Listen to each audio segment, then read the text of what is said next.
Yes, we are live.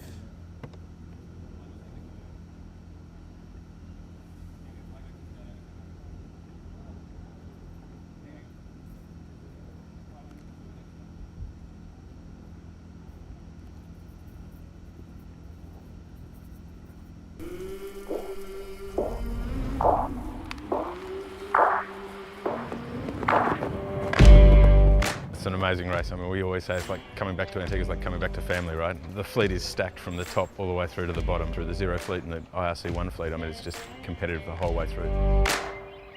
I mean, the weather makes it nice, but the challenge is there with the wind, you know, and that's one of the big things. I mean, it's trade wind conditions the whole way around the course. So that makes it a big challenge for people to get round the 600-mile course and back into Antigua. We are super excited to see what this year brings. I mean, the fleet is amazing, and for us, that's the best thing about it. So good luck to all the competitors, and let's hope there's some good results for them.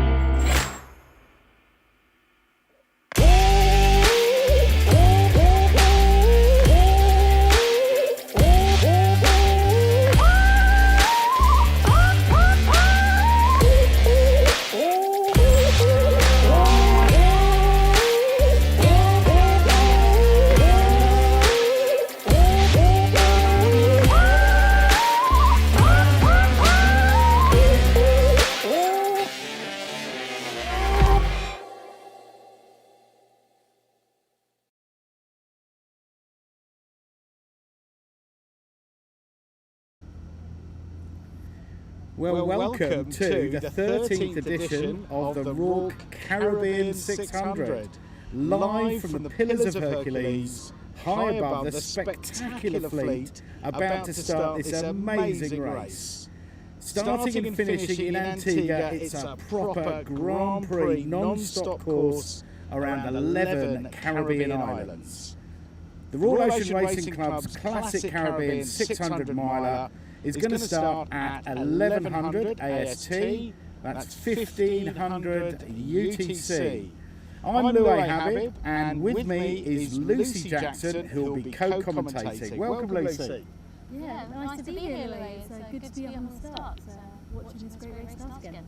And you haven't always been up here. You've skippered, what, 2, 3? You've skippered boats in this race. Tell us, Lucy, what's the atmosphere like right now down the race course? Well, down there right now, they've kind of done all the preparation they can do. If it's not done now, it's not going to be done. So it's kind of that nervous anticipation, kind of going down the line, looking where they want to position themselves, and just getting ready, jibs up, and off they go. And set the scene, Lucy. What are you seeing with the weather right now? I mean, it's absolutely beautiful. Absolutely gorgeous. So I'm seeing kind of 15 knots, maybe a little bit more offshore with kind of east-northeast. So kind of beating up towards Green Island, and then the wind will be loosening off. Wonderful. Okay, so we've got first to go at 1100, that's local time, will be IRC1, IRC2 and CSA only. And here's a taster of the competition for that first start.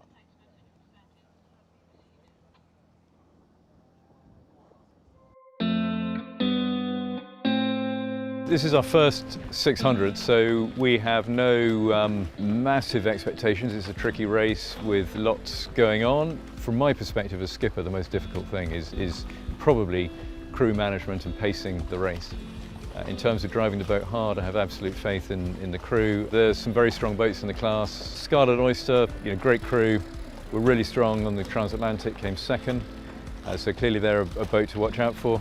We're very fortunate. We've got quite a few regulars who do come do a lot of miles with me. I think some of these guys now have 10,000, 15,000 miles in some cases. So, this course in particular is very interesting. There's a lot of manoeuvres, a lot of corners. You get better at it, I think, the more times you go around the course. And we've done this race 8 times already, and we've managed to win class 7 times. The only boat to ever beat us in class was the J122. We've got 2 of them to race this time, so we'd obviously have to be keeping an eye on those guys. We've got Cachilla Volpe, a very famous Caribbean boat. It's won its class at most regattas in the Caribbean over the years, and they've got a very good Antiguan young crew on board with quite a few very talented sailors. It's the first time my dad's ever let anyone else skipper the boat without him on board. So, it's a big responsibility for me, and I'm really excited to be able to do it with some of my best friends and also my family. It's going to be a big big feeling even just getting across the start line. Everyone's been working on the boat super hard, and it's going to be one of the best feelings ever, for sure.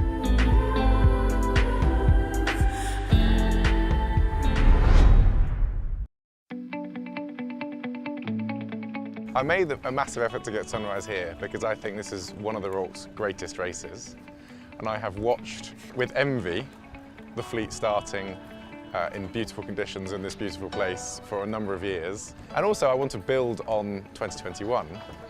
It's still sinking in that we won the Rolex Fastnet 2021, and this race is the next step in that development of the project and the crew, and I'm very excited about it.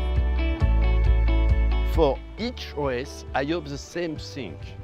We intend to be the first. Unfortunately, everybody wants to be first. And sometimes, unfortunately, I don't succeed each time, yeah. But sometimes I succeed, yes. I think the fact that we're not professional is a really key point. Everybody on the boat is doing it because they love it. Even our one professional that we have on board is now doing it because he loves it, because he's bought into the spirit of the project and what we're trying to do.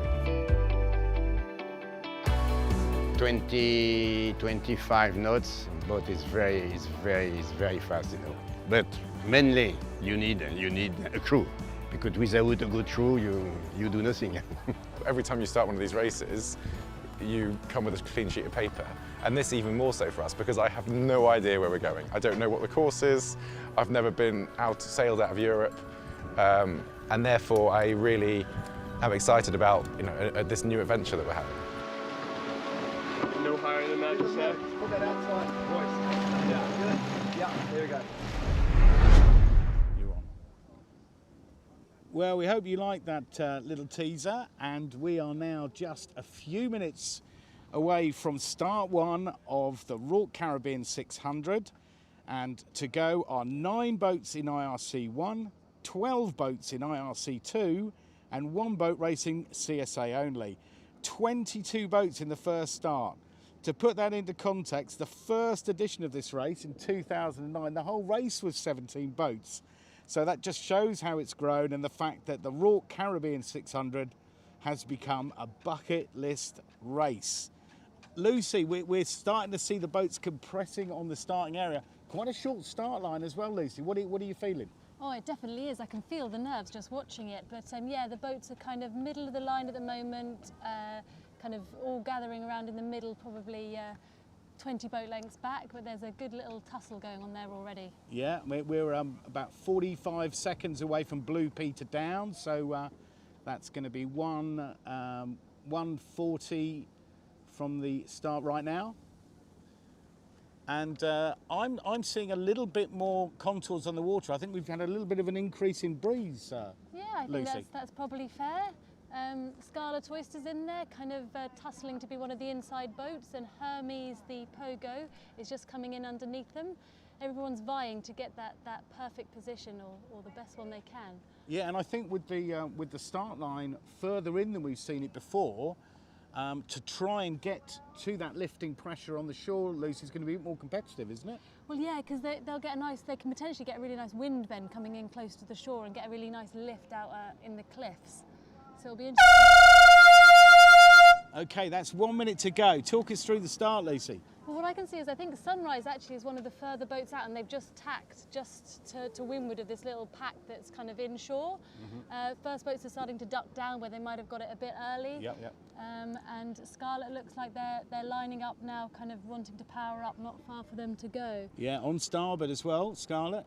Yeah, But she's bailed out as well. That little extra bit of pressure maybe has got them a little early. Yeah, maybe, but they're all there, aren't they? Coming in here wanting to be close to the Big shore. bow down. Woo. Who's that boat closest to the line? We'll pick out a sail number in a sec, I'm sure. But let's get them. Let's keep the wide shot, George, and we'll see them all take off. We'll tell you if they're all clear. We're right next to the race team here. That USA sail number, I think that's Wings. They look like they're going to be one of the closest to the line and closest inshore. Yeah, agreed, Lucy. Wings, J122. There Did we he go. make And it? I think they even ducked their nose down to get that start line. Well done, Wings. They got the closest start in there. And if... Oh. No, they've been called. They've been called X-Ray. They have been called X-Ray, and they're pinned in there. Yeah, they're not going to get out there quickly. They're not, are they? We've got this bunch of 6 boats coming in. Yeah. GBR 79. What a competitive start, Lucy. Very good. So yeah, that Optimus Prime had a great start. That's the first 40 with Scarlet Oyster right on their tail. And the first boat, Taz, has just tacked out. So Scarlet is going all the way in, waiting for a clear line, and Wings has just managed to duck back down. Let's. I know George isn't going to be able to get on the camera Scarlet Oyster because he's literally under the cliffs, but I can't even see him now. And the Sigma 38, the kind of smallest boat in the fleet, Sam, that's there. Yeah, I think this is Peter's. Must be his 11th race. I think he's only missed one. He's done a phenomenal number 12 of this races, race. maybe, yeah. And then looking at some other boats, we've got Pata Negra out there. They've got a clear lane coming in. Liquid is just tacked. Okay, come on, we're going to let you. Pata Negra. Who's on board Pata Negra, Lucy? Well, I might be a bit biased, but I think my husband's boat captain on board there. They've got a nice Corinthian team, all from Wales, on board. Okay. So some friends and family out here supporting them. And the bowsprit broke in the RORC Transatlantic race. Still got a great result, I think 4th in class. Yeah, so they broke the bowsprit 500 miles out from Grenada. So they had a quite tight turnaround. The bowsprit only flew in on Wednesday, and then they spent Thursday and Friday fitting it. Yeah, yeah. Talking of flying in, we got Roddy in the helicopter up there with Tim Wright. You'll see some cracking photos from them later. He's right on the commentary right now.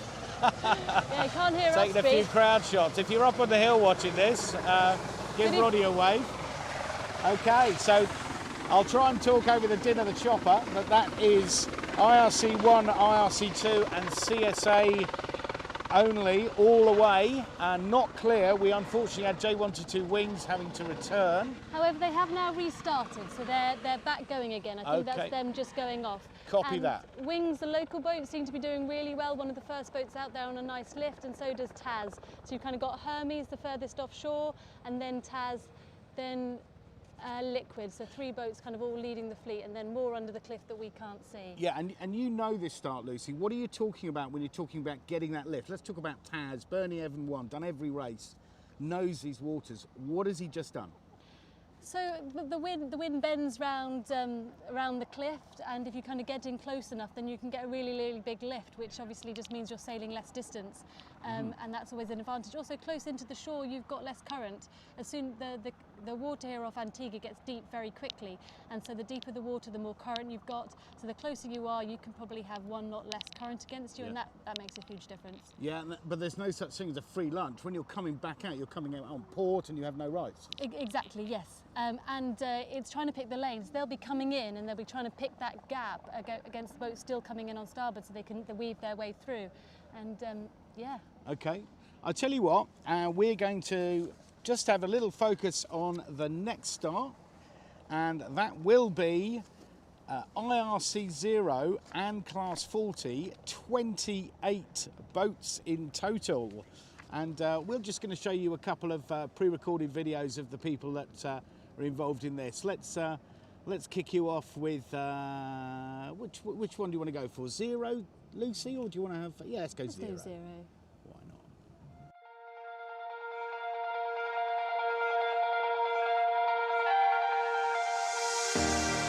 It's very unusual to have such a large fleet. Apart maybe the Fastnet is probably the only other one.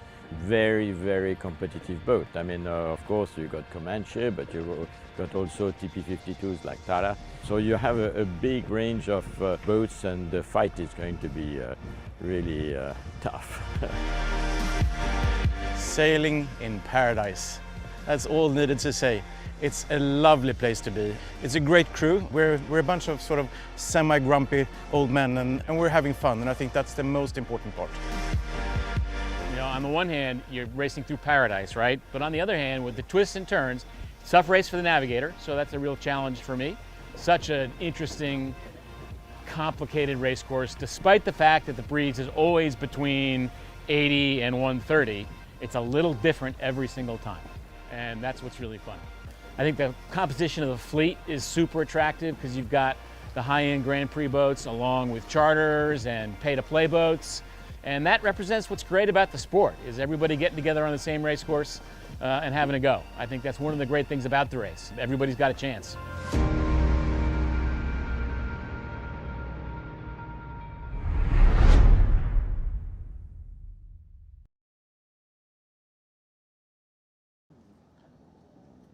So we're back live now, and we just got a little close-up here of, well, I'll let Lucy explain. Who are we looking at right now, Lucy? We're looking at Daggett 3 Coram, which is a new Kerr 46 sailed by Frederick Pousson.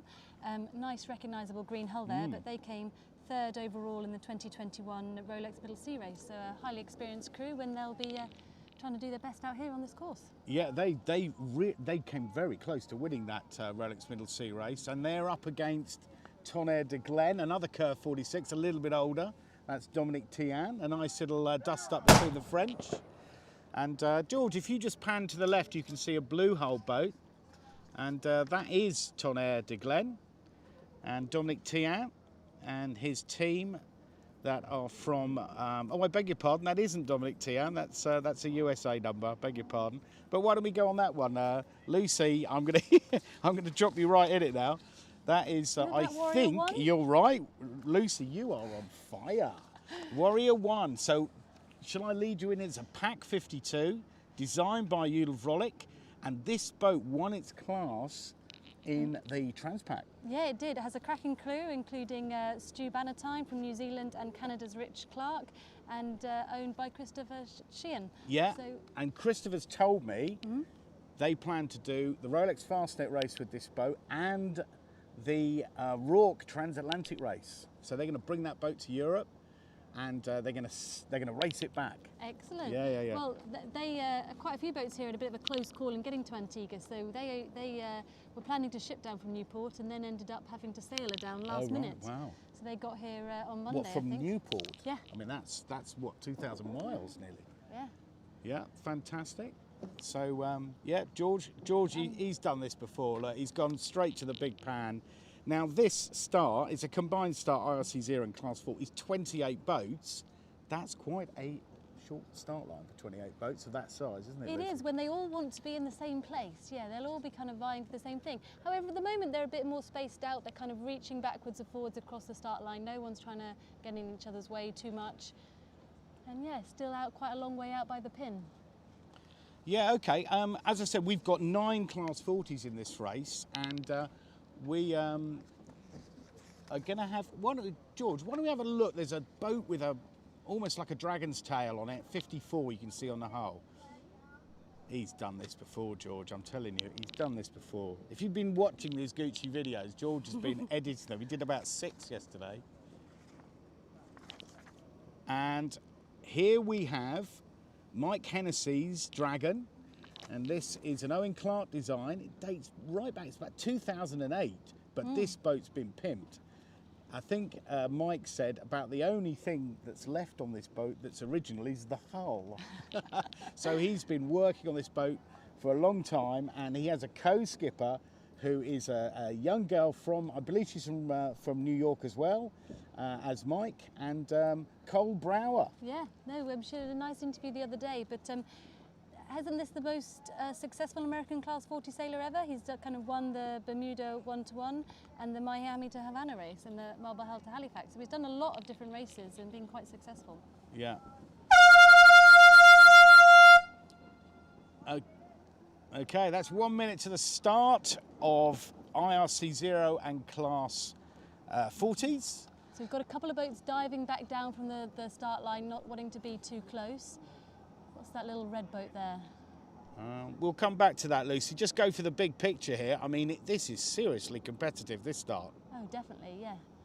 You can see them all kind of trying to slow down there, probably 2/3 of the way down the start line, just letting their jibs flap just so they can hold position, so they want to be there and be able to accelerate down. Yeah. But and some of these Class 40s are racing 2 up. I mean, that is Oh seriously... yeah, completely. You've got them 2 up, and then you've got these massive fully crewed boats. So the issue for the Class 40 is going to be getting clear air as these big boats kind of power over the top of them. And I think I can see Daggett 3 Coram. She's pretty far forward, reaching across the line. And I think that's Warrior 1 as well coming in. So yeah. There's going to be a lot of boats quite close to this start line. They're all on the numbers. Let's see if that's clear. Sails fully trimmed on, heading in towards the cliff. Okay, we had 2 guns, X-ray. One boat.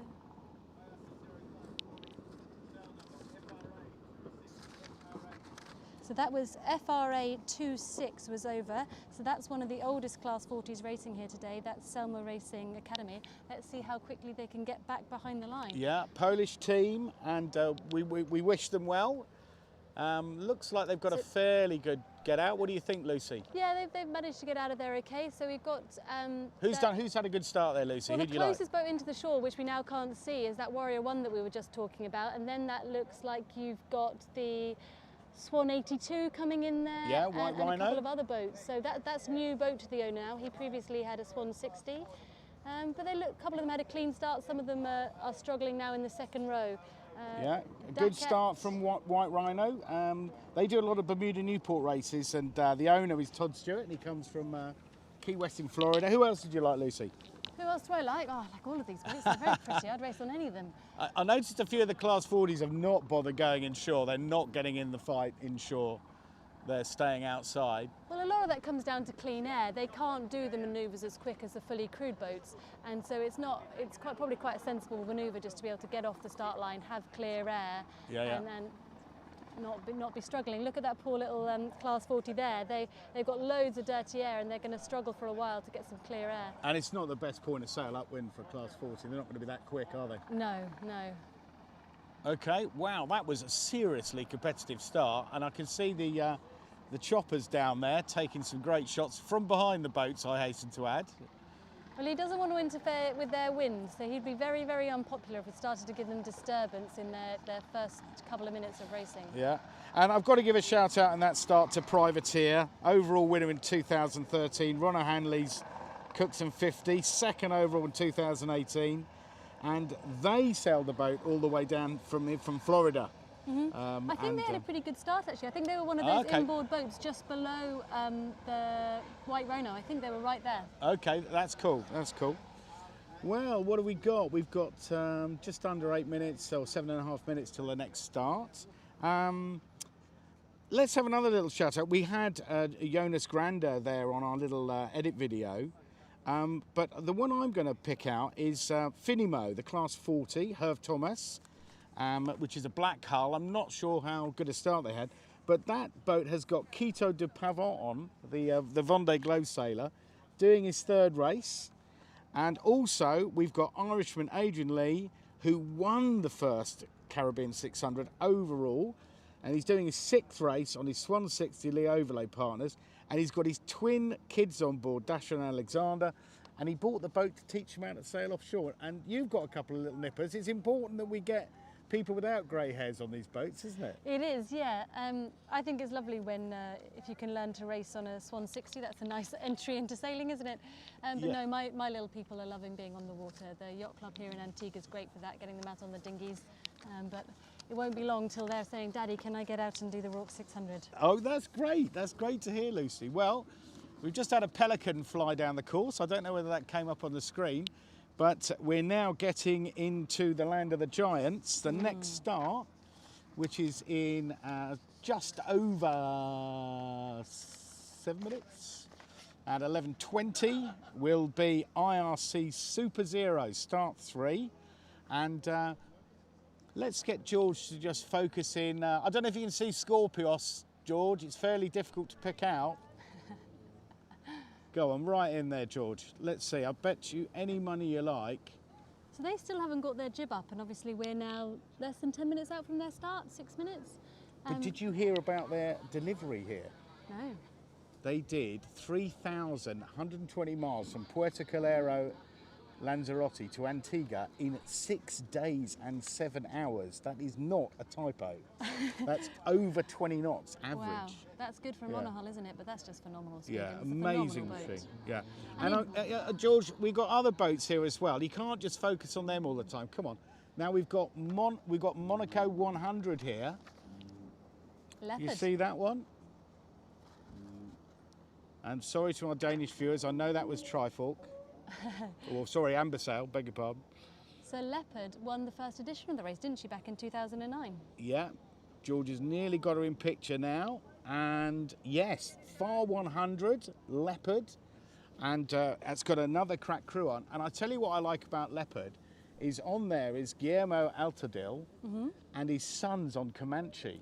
Ooh, a bit of competition. Oh, just slightly. And how long we got to go? We've got 11:15. We got just under. I'll tell you what, we're going to run a beautiful video, and this one is very much about IRC Super Zero. Back in just a minute. Good breeze, reaching downwind. This one is the absolute top of the rung for Caribbean offshore, so that's why we're here.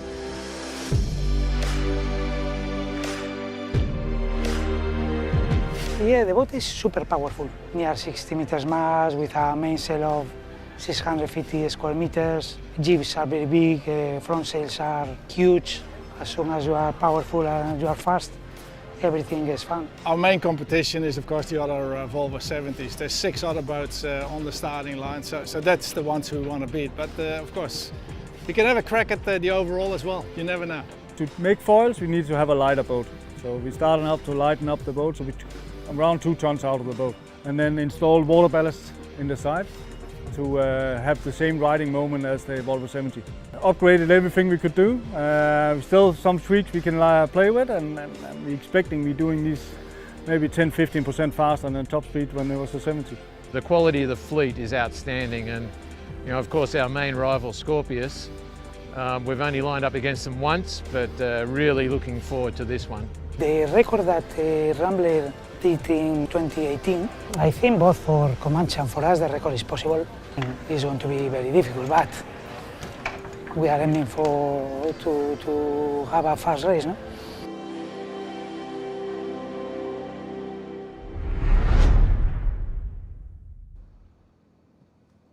Well, I hope you like those interviews with Fernando and Mitch. And also with Trifork. Now we've got L4 Trifork in screen now. Volvo 70, there's not much left of the Volvo 70. It's skippered by Jens Dolmer, and who was part of the Ericsson team. This boat was originally Ericsson 4, and they've got Johan Larsson from Trifork at the helm, and tactician Bao Becking. Their primary goal for this race, he said, is to be the first Volvo 70 home. It's very much a Scandinavian crew, and they're based in Denmark, and this boat has DSS foils, the side foils. It also has the AC75 foils. It's 2 tons lighter, and we gave Jens a beer and we said, come on Jens, how fast can this boat go? And he didn't want to say, but then he did, and he said they've done 42 knots. That's just phenomenal, in isn't that it, boat. really? And you can see the side foils there now. Coming out, 42 knots, but he said you wouldn't want to have been on board. He said, so it might have been in cold waters in Denmark. But there we go. How long we got to the start? We got 1 minute, 30 seconds to the start. And let's see. Yeah, Volvo, yeah, it talks about Volvo 70s. 6 Volvo 70s on the start line, which is just fantastic. When was the last race we had 6 Volvo 70s on the start and 3 Volvo 65s? Just great racing, isn't it, when you can have that many similar boats together? Incredible, yes, absolutely incredible. We've got 14 boats in Super Zero. As you say, the Volvo 70s, the Volvo 65s, the mighty Scorpios, Comanche, Rambler. Not for this one, Leopard, Prospector and Rosalba. Sorry. And 1 minute to go. And let's go wide on this. Look at that punch up there. We can see. So very interestingly, very different kind of start to the last few. So these boats don't want to do as many manoeuvres as the smaller boats because they cost more time. So this fleet is really lining up much more towards the pin end, other than Hyper, which is obviously inshore here. But the rest are all lining up down by the pin end. They want to have clear air. They don't want to be having to short tack out of here. So they'll want to kind of go off. I don't think we'll see as many boats coming quite into the cliffs. But we'll wait and see. And it's interesting looking at the tacking angles. They're coming right at us at the moment here, aren't they? We're behind the line. Interestingly, we've got on port, I think that's Hyper. Yeah. She's looking for a gap to get through those boats on starboard, I would guess. Starting to power up, starting to get closer to the line. Looks like Isle of Poland doing a good job there. They have powered up, haven't they? Yeah. Now here comes Comanche. You can hear her from up here. Yeah, cranking on, hear the power. Incredible. Okay. And a clear start. So yeah, none of them wanted to be over. For one of those boats to have to turn around and come back, that's quite a big manoeuvre. Yeah, it would be a disaster for them. Look at Comanche going all the way inshore here. Yeah, so she's definitely won this end of the line. And Scorpius is in the middle of the line. Hyper's done a nice conservative start going out on port. They've got nice clear air. Telefonica Black coming up as well. Nice clear air on port. Yeah. And Sailing Poland's right there. Is that Sailing Poland or I Love Poland? I think it is I Love Poland, and that's a really young crew on that boat. They've got a couple of teenagers on board. Great to see them out there. Comanche got a cracking start there. Let's just give a quick shout out. Mitch Booth, skipper, navigator Will Oxley, won the Rolex Sydney Hobart back in December. Pablo Arate, Shannon Falcone and Louis Sinclair from Antigua. Justin Slattery from Ireland. Darryl Wislang, Kyle Langford from New Zealand, and that's just naming a few of them. Oh, completely. What's interesting here is I said they weren't going to come into the cliffs. Well, they all are. But interestingly, some of the Volvo 70s have had to tack off because they were getting dirty air off Scorpius. It's not often when you kind of go, well, a Volvo 70 is a small boat, I'm going to have the tack clear because they're getting powered over by a bigger boat. So, and that's Leopard. They've just tacked onto port. They look like they've got a nice angle now going out there. Yeah, it'd be interesting to see Scorpius coming back out because they're going to move all that water ballast. I think Comanche's works on gravity, but the Scorpius has to pump it up, and they're not going to be as quick on the tack. Yeah. Getting the water over, that is. So now we can see a lot of the Volvo 65s and the Volvo 70s here. We've got Sailing Poland coming towards, Ocean Breeze coming towards us with the map proof sails, Trifork right behind them. Yeah, all go for it. And a shout out on Ocean Breeze to the yacht club Sopot in Poland. Most of the crew are from that yacht club. Johannes Swartz is the skipper. And I Love Poland, those teenagers are Matthias and Kasper Godz. And I'm sorry about my terrible Polish, but I gave it a go. And just a quick one on I Love Poland. They have already signed up for the RORC Baltic Sea Race this July. Fantastic. I think there'll be a couple more boats there. I think it's going to be a great race in the Baltic Sea. Yeah. So we're just seeing them disappear out of shot now, and George has gone to fly his drone. I'm going to have to jump on the camera, Lucy, for the last start. But first off, we are going to show you about the last start. And for some, we may have left the best till last. Back in a minute.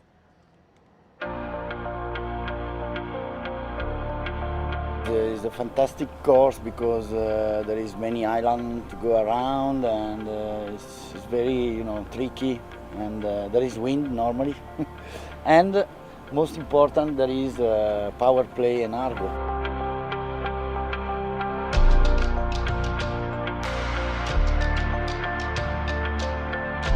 So the municipalities are one design, multi-hull one design, that's MOD. And some of them try to modify them, to trick them. And so it's interesting here, you have the three examples of three different MODs. You have the Maserati one, which is the full foiling with a full foiling package. You have here Argo, which is something between, different set of foils, able to fly a little better. And power play is not far to be as it was 17 years ago. Only the foils are a little longer, but anything else is the same.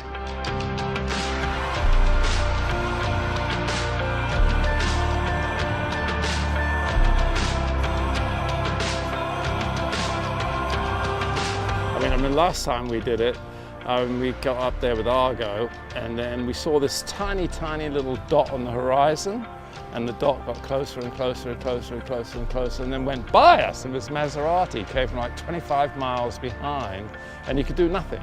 But the thing is, we're all going to be close. I mean, it's like, we did the transatlantic, and after 1,500 hours, we were less than 40 minutes. Anything could just make that a little bit of difference. When you win, it doesn't mean you are the best. It means that you've done less mistakes than the other. We are all doing mistakes. And the beauty of that game is together as a crew to try to anticipate it. The three of us, I think we have a fantastic opportunity to do a wonderful race because the boats are very close, and you try to do the best, and then sometimes you win, sometimes not. is the play. It's so much fun, and I've said for a long time I don't understand why there aren't 30 of these boats sailing, because you look at them, they're built for speed, they're safe, it's an amazing boat. So it's a pleasure, real pleasure to sail one.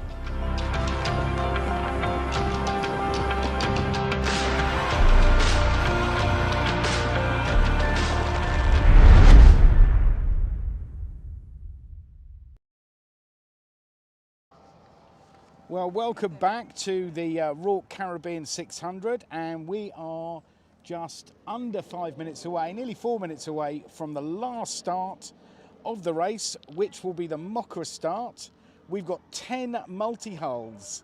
I'll repeat that, 10 multi-hulls. The smallest is Aldo Fumagali's Neil 47 Minimol, and the largest is Antoine Rabas 80-foot trimaran Ultima Motion 2. But we all know about the 3 boats that are going to be absolutely gunning it for the line, for the multi-hull race record as well, possibly. And that was set by Maserati in 2019. So the record for the multi-hulls for the RORC Caribbean 600, 30 hours, 49 minutes and 0 seconds. Lucy, I wonder what it's like to sail on one of those Mod 70s. Well, I had the pleasure of sailing one a few years ago, and it is absolutely fantastic. Those boats just light up. Again, Are you serious? You've been out on one of those? I did. Wow, well, just a couple of minutes or something. No, it was the whole passage back from St Bart's to Antigua. Very lucky to get the opportunity to a regatta later on in the season. But yeah, manoeuvring is really slow, so tacking is slow for them. So they have to make sure that they execute those manoeuvres quite quickly, quite well. But yeah, they just light up. They just go. And since then, they've all had slight modifications. Some of them have got T-foils on the rudders. Yeah, we've got Maserati in shot now. So talk to us about their foil package. The T-foils. Well, I'll tell you what, I'll jump in. I'll jump in on Maserati. So this has got T-foils at the back. It's also got the L-foils or C-foils on the front, and also it has a foil on the central hull. So Maserati can fully lift out of the water. The other two, you're absolutely right. So it's a rotating, canting rig. There you go. And that's on Argo. Look at her going sideways, crabbing sideways there. That's incredible.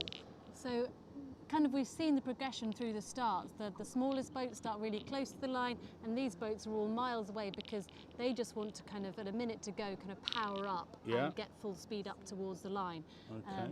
How long have we got to go? Just under 2 minutes.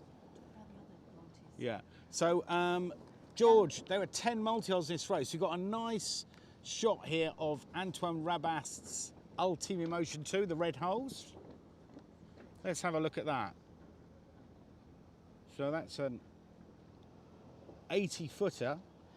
That's got a Polish team on board, I believe. Has it really? Yeah. Yeah, I know that the thing is with this course, there's so many twists and turns, it's much more difficult to manoeuvre that boat. You can just see there how slowly they're turning, because they're going to want to build up speed. Exactly, but a straight line, like from St Bart's to Guadeloupe. Yeah. So, Bart's to Guadeloupe. Yeah. So, we've got some cracking 50-footers as well in this fleet. So, George, if you pan left, sorry, by the way, George is still on the camera work. That's why it's actually working. You wouldn't want me on it, I can tell you. What's that? Oh, just 1 minute to go. Oh, hear that. Right there, the front of shot, we have a group GCA. Look at how they lift out the air. Look at them fully flying. Wow. Ooh. That's proper bit of showboating there. So they just had to bear off behind Ultima Motion, and I think they were slightly more power than they planned to have there. Yeah. Wow. Okay. Did you get that, George? He got some of it. Okay, let's just stay with the littler boat on the right there for just a sec. Well, no, we can't. They're going for the line now. They've got 25 seconds to go. So Maserati are quite safe here, kind of there. Argo are back behind them. Ultima Motion are just turning round. So Power Play are probably a bit closer to the line than they wanted to be. Okay. So they're having to bear off now and reach down the start line. Whereas Maserati are just starting to power up. Look, they're starting to lift a hull. Argo are still kind of just waiting to power up. Yeah. Ultima Motion there we go. They're off. And Power Play, yep, they're hardening up behind a smaller Look catamaran. at Power Play go. And wow, I think they're starting this race like they mean to go on. Yeah, So, and Roddy and the Chopper's getting this. Have a look at the film later on, people. Wowzers, yeah. And there goes Maserati. So Maserati second across the line. And then we've got these 50-foot catamarans. Yeah, I'm pretty sure that's Group GCA. The Gilles Lamire going well. We've got a TS42 and a TS5. Yeah, so that's Vincent Wilmart's Banzai. Now, he actually won the RORC Seasons Points Championship in a monohull. Wow. So welcome back, Vincent. The team's all from Belgium. And who else did you spot? Did you spot Didier Savioli, a TS5, the 50-footer? Yeah, I think he's right here in the forefront, kind of just in under the cliffs at the moment. Okay. Yeah, and that's a new class for the Route de Rhum, the ORC 50. And it's unfinished business for Guiadi. He has done one race before, we failed to complete, 2018. Well, they're all off now, so we've kind of got Maserati and Power Play out in front. Maserati is the most windward boat with Power Play a bit more offshore. George has gone to put his drone up. I'll just move the camera around a little bit, as much as I dare. And we've got Old Team Emotion and Argo, kind of the second wave. And the catamaran's just kind of powering up slowly, getting rid of the dirty air and starting to get going.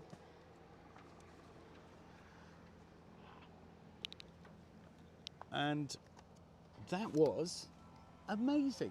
Just quite phenomenal. I think Power Play kept us all on our toes there. I wouldn't want to have been on the helm there.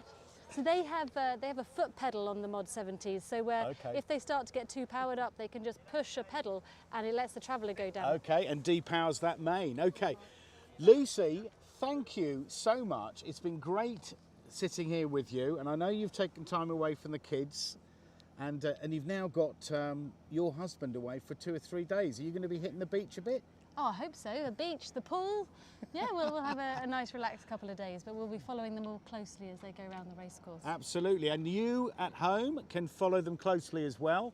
If you go to the dedicated RORC website, and we're on all the social media platforms, and every boat is fitted with a YB tracker, so you can follow them, and that YB tracker gets updated virtually live, and you can follow them all the way around the course.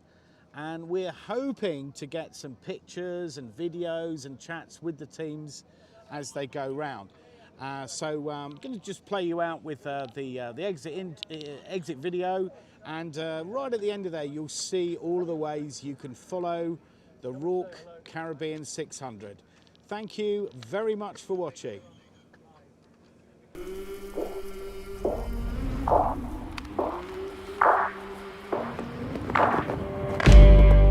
It's an amazing race. I mean, we always say it's like coming back to Antigua is like coming back to family, right? The fleet is stacked from the top all the way through to the bottom, through the Zero fleet and the IRC1 fleet. I mean, it's just competitive the whole way through. I mean, the weather makes it nice, but the challenge is there with the wind, you know, and that's one of the big things. I mean, it's trade wind conditions the whole way around the course. So that makes it a big challenge for people to get round the 600-mile course and back into Antigua. We are super excited to see what this year brings. I mean, the fleet is amazing, and for us, that's the best thing about it. So good luck to all the competitors, and let's hope there's some good results for them.